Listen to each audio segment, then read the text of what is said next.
नमस्कार, आपण पाहताय जनता न्यूज आणि आपण सध्या आहोत भिलवडी ते सुखवाडी या रस्त्यावर. सुखवाडी तुंग पूल सुरू झाल्यापासून या रस्त्यावरची वाहतूक आता प्रचंड वाढलेली आहे.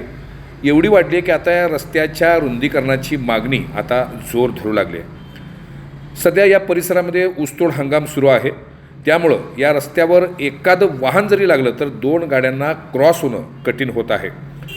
सुखवाडी आणि चोपडेवाडी येथील विद्यार्थी भिलवडीच्या सेकंडरी स्कूलमध्ये शाळेला जातात.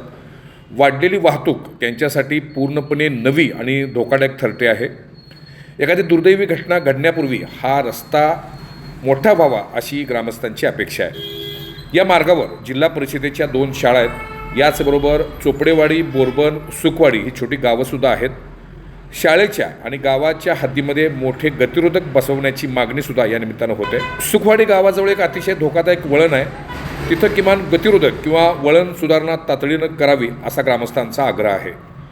अजूनही अनेकांना या रस्त्याबाबतची माहिती नसल्यामुळं रहदारी सध्या थोडी नियंत्रित आहे, पण माहिती वाढत गेली की येथील वाहतूक आणखी वाढणार हे निश्चित आहे. यामुळं रस्त्याचं रुंदीकरण आणि डांबरीकरण तातडीनं व्हावं अशी ग्रामस्थांची जोरदार मागणी आहे.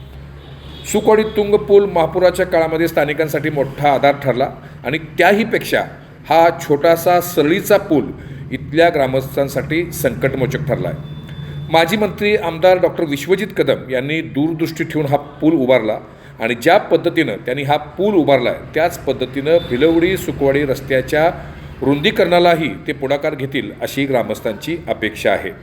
बडकुल रोजेसह दीपक पाटील, जनता न्यूज, भिलवडी.